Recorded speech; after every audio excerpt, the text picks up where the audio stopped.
అస్మద్గురుభ్యో నమః. జూన్ 26వ తారీఖున బంకించంద్ర చటర్జీ గారి జయంతి సందర్భంగా వందే మాతరం గీతాన్ని స్మరించుకుందాం, ఆయన గురించి తెలుసుకుందాం. వందే మాతరం, వందే మాతరం, వందే మాతరం, వందే మాతరం, వందే మాతరం, వందే మాతరం. సుజలాం సుఫలాం మలయజ శీతలాం సస్యశ్యామలాం మాతరం, సుజలాం సుఫలాం మలయజ శీతలాం సస్యశ్యామలాం మాతరం, వందే మాతరం. శుభ్రజ్యోత్స్నా పులకితయామినీం పుల్లకుసుమితా ద్రుమదళశోభినీం సుహాసినీం సుమధురభాషిణీం సుఖదాం వరదాం మాతరం,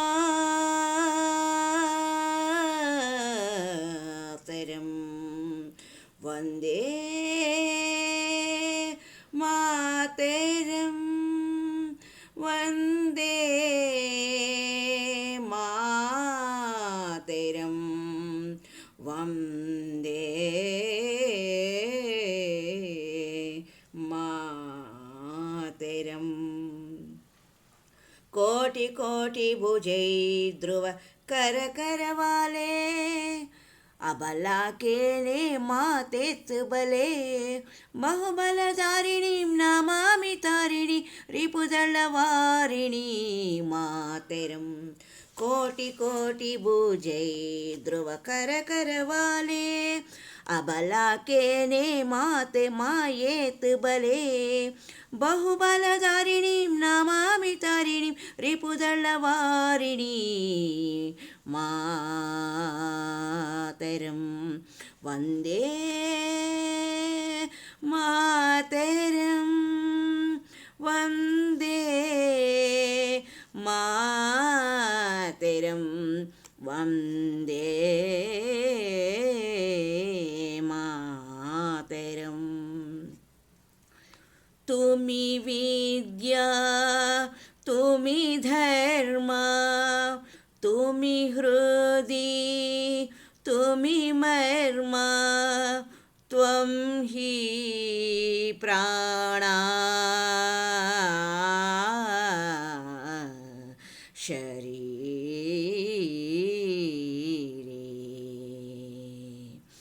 బాహుతే తుమి మా శక్తి హృదయే తుమి మా భక్తి తోమారయి ప్రతిమా గడి మందిరే మందిరే, వందే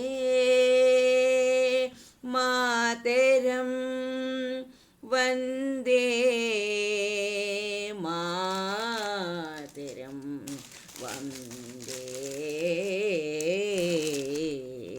మాతరం. త్వం హి దుర్గా దాసప్రహరణదారిణి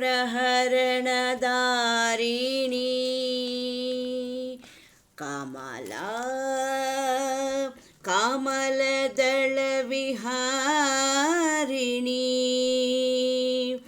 వాణి విద్యాదాయిని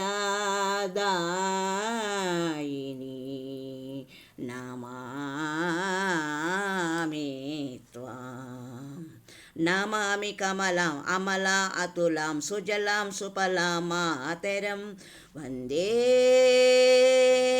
మాతరం, వందే మాతరం, వందే మా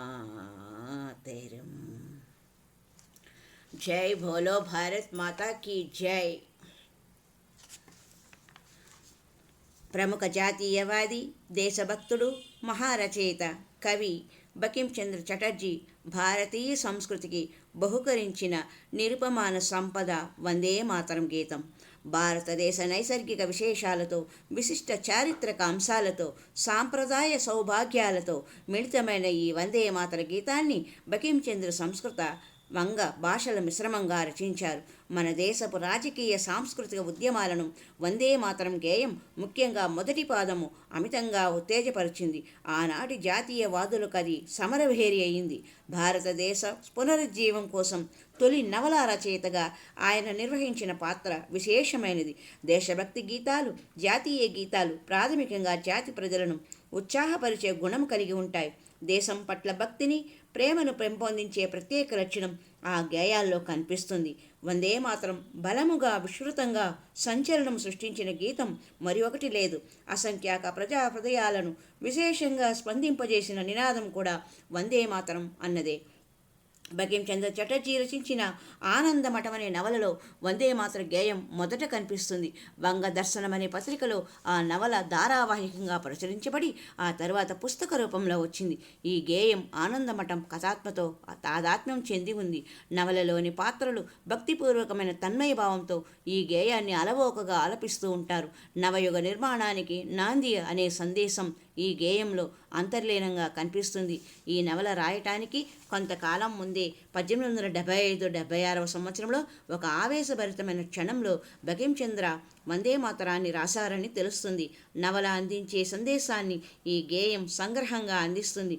ఈ గేయం ఏ కథలో ఏ కవిచే రచింపబడింది తెలియకపోయినా దేశంలోని అన్ని ప్రాంతాలలోనూ కోట్లాది భారతీయులు ముక్తకంఠంతో ఎలుగెత్తి నినాదాలు చేశారు. వందే మాతర గేయ రూపకర్త బకించంద్ర చటర్జీ గారి జన్మదిన సందర్భంగా మనము సంస్మరించుకుంటున్నాం.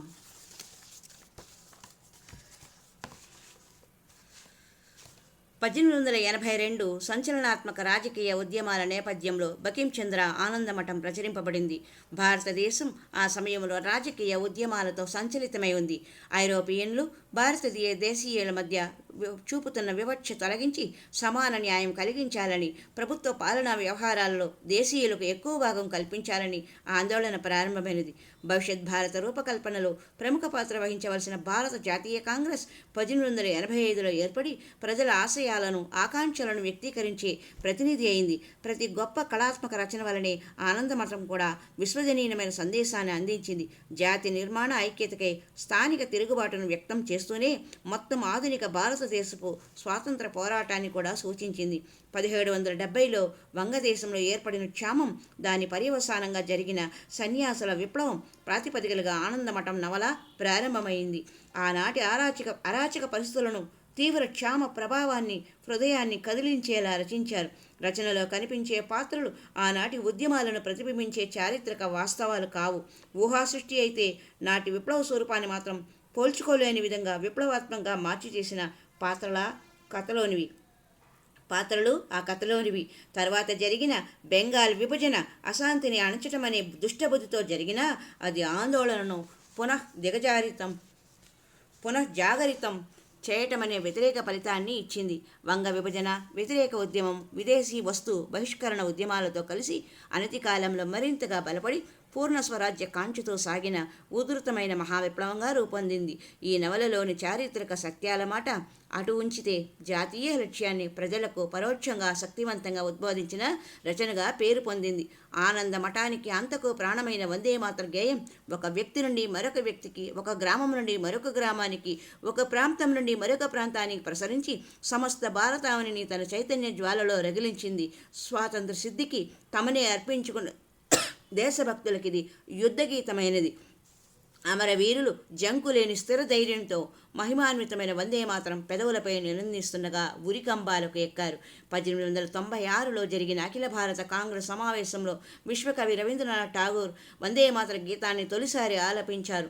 వందే మాతర గీతంలో ప్రధానమైనది, విశిష్ట గుణాత్మకమైనది దేశభక్తి భావన. దేశాన్నే తల్లిగా, మాతృమూర్తిగా భావించి ఆరాధించే దార్శనిక దృష్టి చటర్జీది. ఆనందమఠం నవలలోని పాత్రలు సంతానులనబడే కొండజాతి వారు.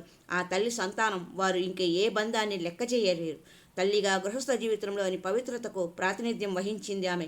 మతపరంగా గుణాతీతురాలు, ఏకేశ్వరి.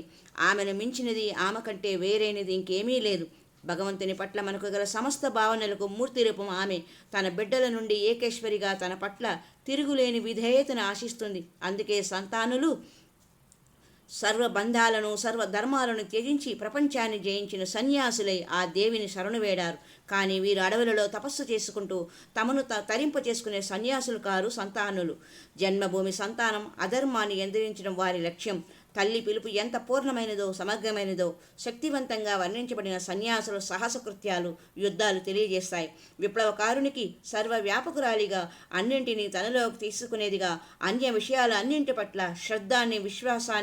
శ్రద్ధను విశ్వాసాన్ని నిషేధించే పరదేవతగా మాతృదేవి భావిస్తుంది. అందుకే విప్లవకారులు తమకు ఎదురైన ప్రతి కష్టం, సంఘర్షణ, కోరిక, దుఃఖం వంటి మానవ సహజమైన బలహీనతలను రాజీ మార్గం అనేది లేని ఆదర్శం వైపు మళ్లించుకున్నారు. తమ జీవితంలోని వివిధ దశలలో బకించంద్ర చటర్జీ యొక్క సాహిత్య కృషిని శ్రీ అరవిందుల వారు ఈ విధంగా విశ్లేషించారు. తొలి దశలో బకించంద్ర కవి తనదైన శైలిలో ఆడంబరత సాధించిన రచయిత. తరువాత దశలో ఆయన ఋషిగా సృజనాత్మక శక్తిని అధిగమించిన జాతి నిర్మాతగా దర్శనమిస్తారు అంటారు. బకించంద్ర తొలి నవల దుర్గేష్ నందిని, రెండవ నవల పాలక పుండల అగ్రస్థాయికి చెందిన రచనలుగా ఒక సాహిత్య యుగాన్ని ప్రారంభం చేసిన నవలలుగా విమర్శకులు మెచ్చినవి. తర్వాత ఆయన మృణాళిని, వృషవృక్షం, ఇందిర, కృష్ణకాంతుని వీలునామా, రాజసింహ, ఆనందమఠ్, దేవి, బౌద్ధురాణి వంటి అనేక రచనలతో ఆత్మ సంయమనమే ఆనంద ఔన్నత్యాలకు మూల కారణము అన్న సిద్ధాంతం అంతఃసూత్రంగా కనిపిస్తుంది. పరమానందమే జీవిత లక్ష్యమని, అంతర్బాహ్య స్థితులను ఎల్లప్పుడూ సమన్వయపరుచుకోవాలని బకించంద్ర వారు తమ రచనల ద్వారా చెప్పారు. 1872లో బకించంద్ర వర్ణదర్శక పత్రిక ప్రారంభించారు. ఆయన రచించిన రచనలు చాలా ఆ పత్రికలో వెలువరించారు.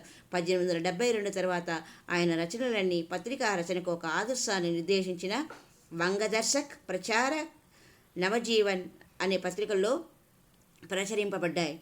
భారతీయ తత్వవేత్త, విప్లవ యోధుడు 1905 బెంగాల్ విభజనను వ్యతిరేకిస్తూ జాతీయ ఉద్యమంలో ప్రవేశించి విప్లవ పందా తొక్కిన అరవింద ఘోష్ తమ ఉద్యమ పత్రికకు వందే మాతరం అని పేరు పెట్టారు.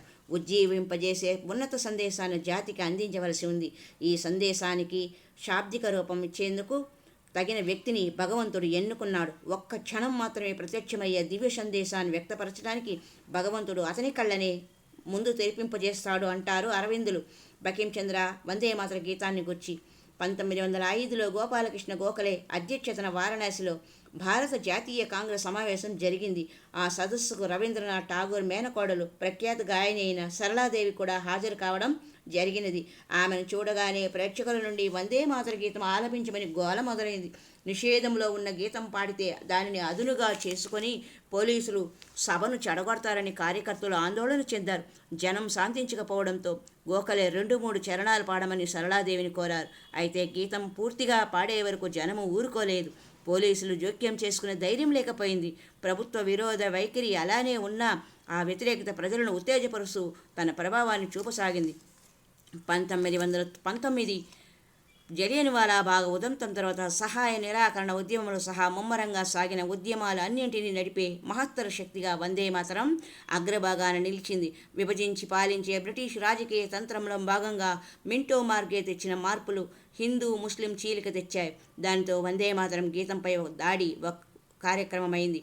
1930 దశాబ్దం చివరి భాగంలో కాంగ్రెస్ కార్యవర్గ సమావేశాలలో వందే మాతరం జాతీయ గీతంగా అంగీకరించబడింది. అయితే అనేక దేవతారాధన కలిగిన హిందూ గీతంగా పరిగణించబడినందువల్ల పూర్తి గేయం 2 చరణాలకు కుదించబడినది.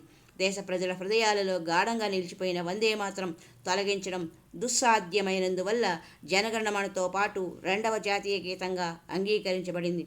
1838 జూన్ 26న జన్మించిన బకీం చంద్ర చటర్జీ కలకత్తా విశ్వవిద్యాలయంలో డిగ్రీ తీసుకున్న మొదటి పట్టభద్రుడు బకిం చంద్ర. తూర్పు, పశ్చిమ బెంగాల్, ఒరిస్సాలలో డిప్యూటీ మెజిస్ట్రేట్గా పనిచేశారు. అప్పటికే ఆయన విఖ్యాత సాహిత్యకారుడిగా పేరు పొందారు. ఆనాటి బ్రిటిష్ ప్రభుత్వం ఆయనను మహారచయితగా గుర్తించి రాయబహదూర్ బిరుదునిచ్చి సత్కరించింది. ఎందరో మహానుభావులు, అందరికీ వందనము అనే కార్యక్రమంలో ఈనాడు మనము బకిం చంద్ర చటర్జీ గారి గురించి తెలుసుకున్నాం. హరి ఓం తత్సత్. సర్వే జనా సుఖినో భవంతు, లోకా సమస్త సన్మంగళాని సంతు. వందే మాతరం, వందే మాతరం, వందే మాతరం.